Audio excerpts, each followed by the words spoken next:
And thanks for watching. Let's talk about the non-celiac gluten sensitivity condition. This is a situation that was only recently recognized, actually didn't receive its official name until 2012. These people seem to be reacting against gluten. Gluten is present in wheat and barley and rye. When they consume it, they develop a variety of intestinal and extraintestinal symptoms. Now, traditionally, that would mean celiac disease or an IgE wheat allergy.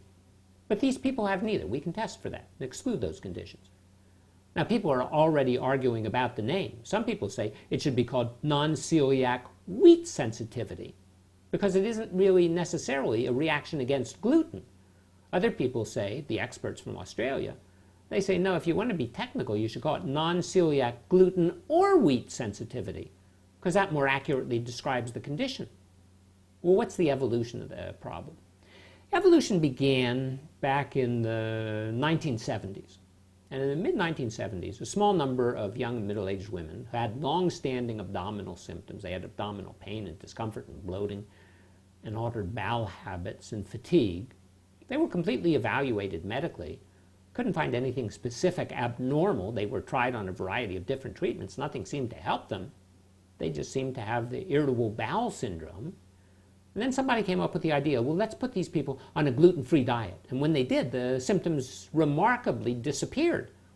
And on reintroducing gluten to the diet, the symptoms recurred.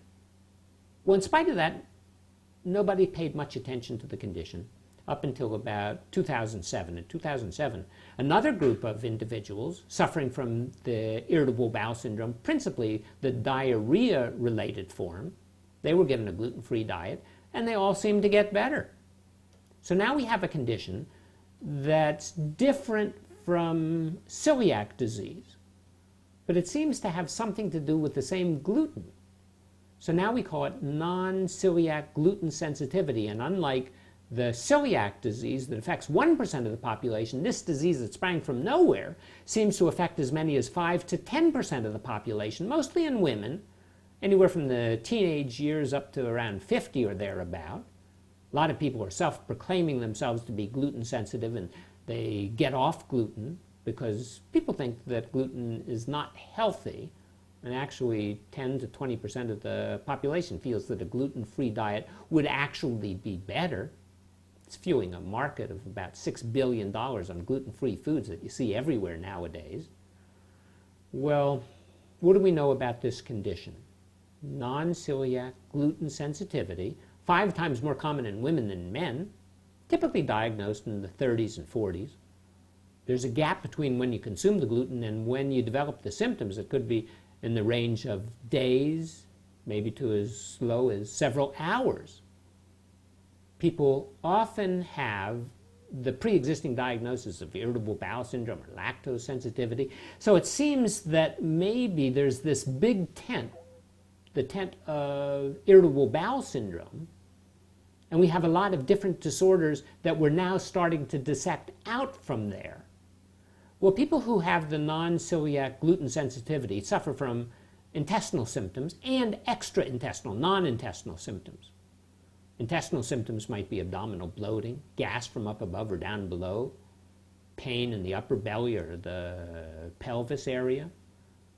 People can suffer from nausea or diarrhea, rarely constipation, sometimes vomiting or gastroesophageal reflux, changes in their bowel habits, feeling of incomplete evacuation. All of those symptoms would be consistent with irritable bowel syndrome, but sometimes these people start to lose weight too, and people with irritable bowel tend not to lose weight. They also have extra intestinal symptoms associated with the non-celiac gluten sensitivity. So they have a lack of well-being and tiredness and headache, inability to concentrate. Sometimes they develop a foggy mind or anxiety or depression, sometimes hyperactivity or confusion or neurologic dysfunctions, loss of balance, some psychiatric conditions. Sometimes the people develop rashes or anemia. And interestingly, as many as a quarter of the people who suffer from fibromyalgia might get better on a gluten-free diet. Other symptoms include numbness or tingling of the extremities. Some people develop joint pain or muscle pain or low bone mineral density. Sometimes people, when they consume the gluten, walk funny. They walk as if they've had too much alcohol. They have that cerebellar ataxia, or we call it gluten ataxia. And when they stop consuming gluten, they walk perfectly normally. And some of the people develop a gluten encephalopathy, actually have intractable headaches, terrible headaches that won't go away. And MRIs show that there are abnormalities of the white matter of the brain, but taken off of gluten, everything seems to get better. Well, these people also seem to have a family history of food allergies, and oftentimes they have the atopic syndrome, maybe asthma or hay fever, childhood eczema, sometimes some autoimmune disorders, maybe just a positive ANA, anti-nuclear antibody. Maybe they have Hashimoto's thyroiditis. We're not even certain whether the condition is permanent or temporary, transient. So if a person's on a gluten-free diet, it might be appropriate after a while to try to reintroduce some of the foods and see if they're still reactive. Actually, it's very difficult to differentiate the non-celiac gluten sensitivity from irritable bowel syndrome. As a matter of fact, among those people with non-celiac gluten sensitivity, many of them, most of them, often fulfill the criteria necessary to make the diagnosis of irritable bowel syndrome.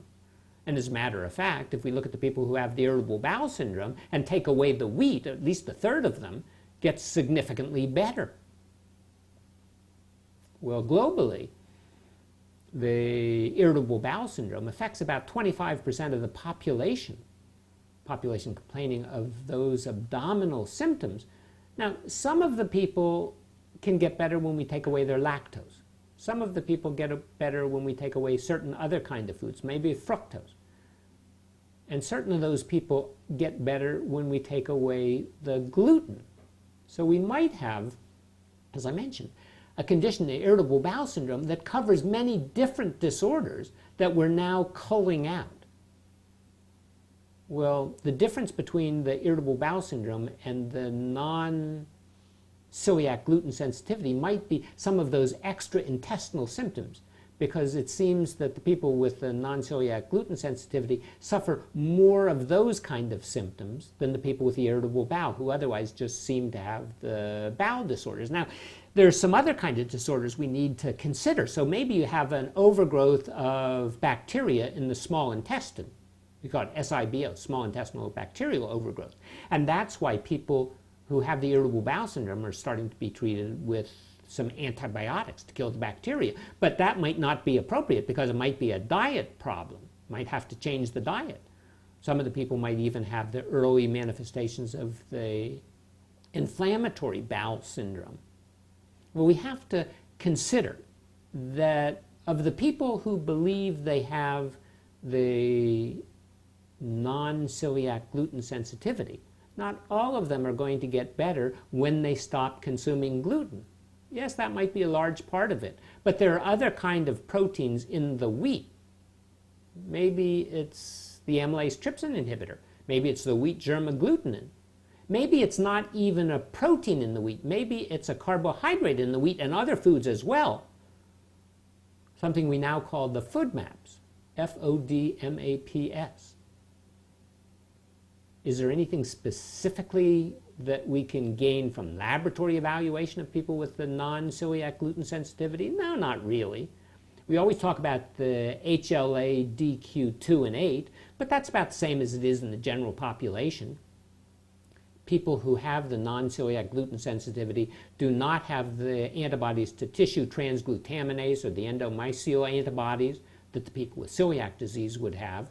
But some of these people, up to half of them, are going to have antibodies to gliaden. They have the anti-gliaden antibodies.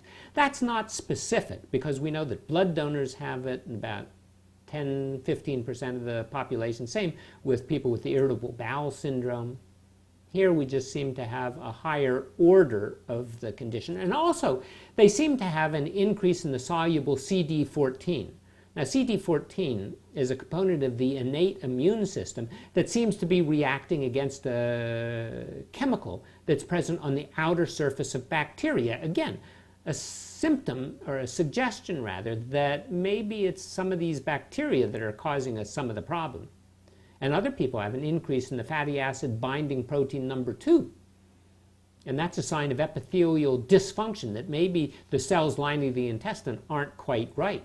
And if we do a duodenal biopsy, duodenum, the first part of the small intestine, well, we can find very little abnormality, maybe a few extra lymphocytes. We call them the IELs, the intraepithelial lymphocytes. But that's not enough to hang our hat on because it's a very common abnormality. So what triggers the non-celiac gluten sensitivity? The current thought is, subject to change, that it's the innate immune system that's triggered by the gluten.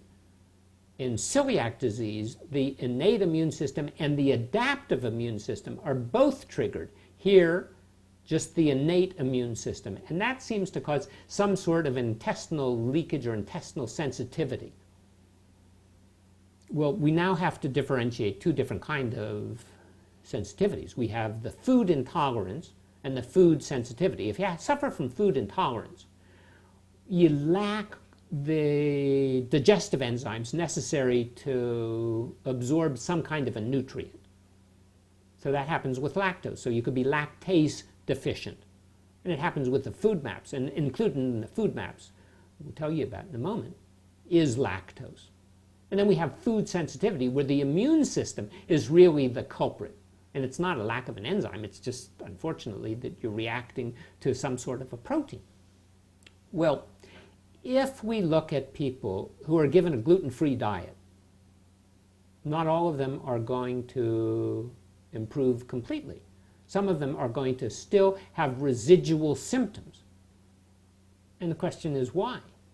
Well, is the gluten-free diet worthless? Well, the gluten-free diet has some costs associated with it. First of all, it's more expensive, and secondly, it might deprive you of some of the micronutrients and the macronutrients, trace elements and calcium and vitamins, like vitamin C and folic acid, niacin, riboflavin.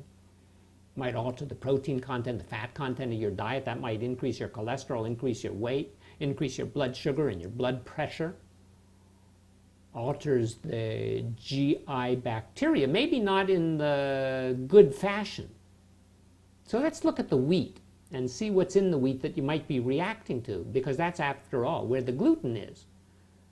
So 70% of wheat is carbohydrate. But people are focusing, perhaps correctly, perhaps incorrectly, on the 10 to 15% of wheat that's gluten, that's protein. And 90% of the protein in wheat is gluten. But there are other proteins in wheat also that you can react against. There's something known as the amylase trypsin inhibitor. There's the wheat germ agglutinin. Can react against both of those. But remember, we're talking about small percentages. The big percentage is the carbohydrate in wheat that contains the FODMAPs. And the FODMAPs are what you might be reacting to. So let's talk about the gluten for a moment. Gluten, which we can break down to gliaden and agglutinin, they have a lot of proline and a lot of glutamate. Those are amino acids. And the body finds them hard to break down. And they might be the genesis of the symptoms in people who have the non-celiac gluten sensitivity and who react to the gluten present in the wheat and the barley and the rye. Now, a person could also have a reaction to a different kind of component. And we know that from the wheat allergy. Wheat allergy actually is a reaction against any of 27 or more different products, oftentimes against omega-5 gliaden, but a lot of different kinds of products might cause a wheat allergy that some people would say, hey, look, I'm avoiding the wheat so I don't have this kind of symptom. And the symptoms, they tend to occur very quickly after you consume the wheat, sometimes in minutes, sometimes in hours or even days. These people develop skin problems, respiratory problems, gastrointestinal problems, have anaphylactic type reactions, but they could react to other things. So they could be reacting instead to the amylase trypsin inhibitor. That accounts for about 4% of all of the protein in the wheat. That's the major cause of Baker's asthma. Activates the innate immune system. And it seems like there's more of the amylase trypsin inhibitor in the modern grains than there was in years past. More in the wheat, and more in the barley, and more in the rye. We also know that the amylase trypsin inhibitor, present in soybeans and lentils and legumes, of course. Then we have the wheat germ agglutinin.